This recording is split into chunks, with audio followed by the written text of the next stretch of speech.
आज Doubtnut app download करें। Doubtnut पर अपने सभी गणित, रसायन विज्ञान, भौतिक विज्ञान और जीव विज्ञान के डाउट्स का करो सफाया। बस प्रश्न की फोटो खींचो, एक ही प्रश्न को क्रॉप करो और तुरंत वीडियो सोल्यूशन पाओ। अभी डाउनलोड करें। प्रश्न हमें पूछा गया है कि पृथ्वी के समीप उसकी परिक्रमा करने वाले उपग्रह के कक्षीय वेग तथा परिक्रमण काल की गणना हमें इस प्रश्न में करनी है, जहां पर हमें दिया हुआ है पृथ्वी की त्रिज्या 6.4 गुणा 10 की घात 6 मीटर के रूप में और पृथ्वी तल पर गुरुत्वीय त्वरण का मान 10 मीटर प्रति सेकंड वर्ग के रूप में हमें दिया हुआ है। अब देखिए पृथ्वी की संरचना यदि हम इसे देख लें तो यहाँ पर मान लीजिए पृथ्वी है, ठीक है।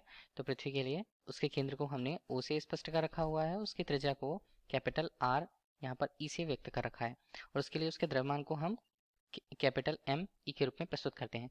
ये तो हमें दिख गया कि ये पृथ्वी की स्थिति है, ठीक है। पृथ्वी के लिए हम जानते हैं कि पृथ्वी अपनी ही अक्ष के प्रति यहाँ पर परितः घूर्णन गति करती है।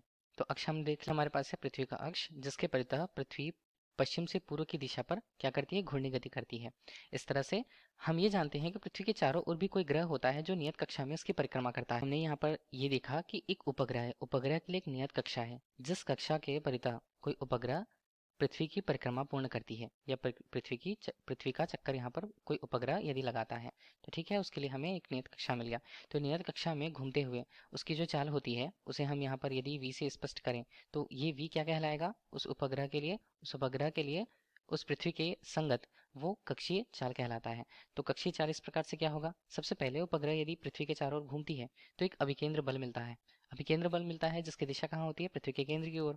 और वो कैसे मिलता है, वो किस कारण से मिलता है, देखिए अभिकेंद्र बल के रूप में हमने उसके द्रव्यमान से यदि देखा तो देखिए यहाँ पर हमने उपग्रह के द्रव्यमान को स्मॉल एम और पृथ्वी की तल से उसकी स्थिति को यहाँ पर एच से स्पष्ट कर दिया है, ठीक है। और हम ये केंद्र से दूरी को स्मॉल आर के रूप में प्रदर्शित करेंगे, ये चीज़ ध्यान दीजिएगा यहाँ पर, ठीक है।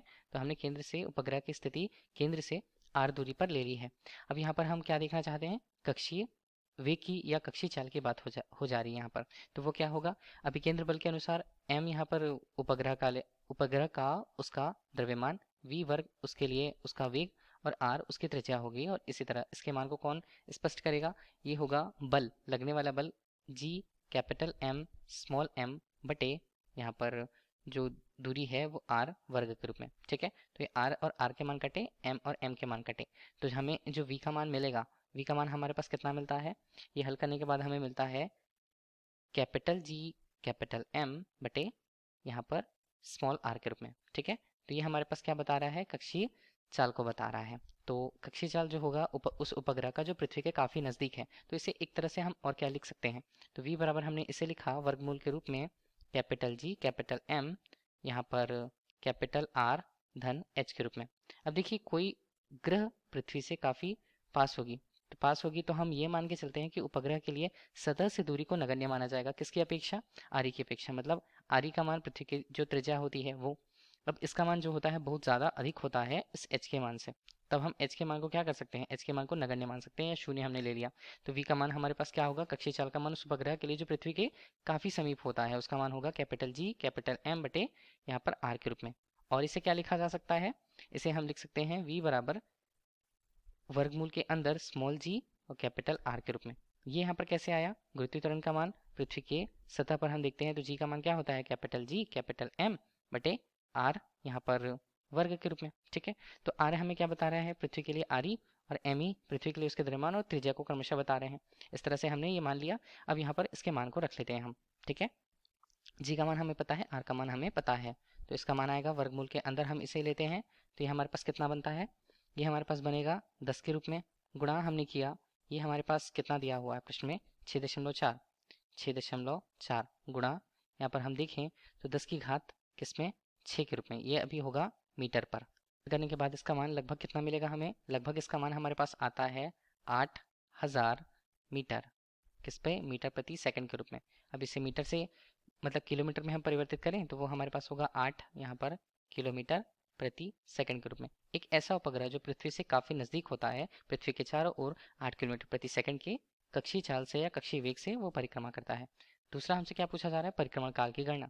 तो परिक्रमण काल ये कहते हैं कि कोई उपग्रह पृथ्वी के चारों ओर एक चक्कर पूर्ण करने में कितना समय लेती है, तो उसे टी के रूप में व्यक्त किया जाता है, जिसका मान क्या होगा, पृथ्वी की एक परिक्रमा पूर्ण करने में तय की गई दूरी वो कितनी होगी, पृथ्वी के लिए उपग्रह के लिए वो स्थिति होगी पृथ्वी के केंद्र से 2 पाई स्मॉल आर के रूप में। ठीक है, स्मॉल आर हम जानेंगे कि पृथ्वी के केंद्र से वो दूरी है, और यहाँ पर उपग्रह का कक्षीय चाल, तो उपग्रह का कक्षीय चाल v के रूप में हमने प्रस्तुत किया। इस प्रकार हमें परिक्रमण काल का सूत्र प्राप्त हुआ।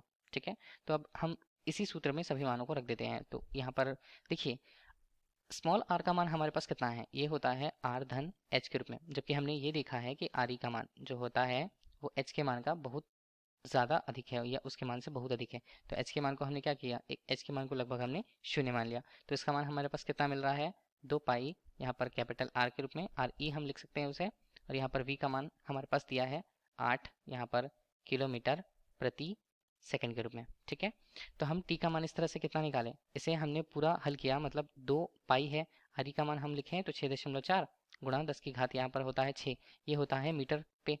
तो हम अब नीचे मान को देखें तो वो किस पे है, 8, तो 8000 हमने ले लिया, वो किस में होगा, मीटर प्रति सेकंड पर। तो टी का मान इस तरह से हल करने के बाद हमें कितना मिल रहा है, ये हमारे पास मान आता है लगभग 5067 सेकंड के रूप में।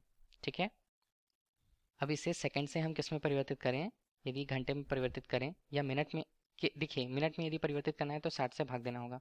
60 से भाग देने के बाद यदि हम इसके मान को देखें तो कितना मिलता है, 83.7 किसमें, अब ये आ रहा है मिनट पर, या हम इसे क्या लिखें, लगभग हम इसे लिख सकते हैं, इसे लगभग के रूप में t बराबर 84 मिनट के रूप में। तो उस उपग्रह को जो पृथ्वी से काफ़ी नज़दीक है, पृथ्वी की चक्कर या पूर्ण परिक्रमा करने में कितना समय लगेगा, वो है लगभग 84 मिनट। धन्यवाद।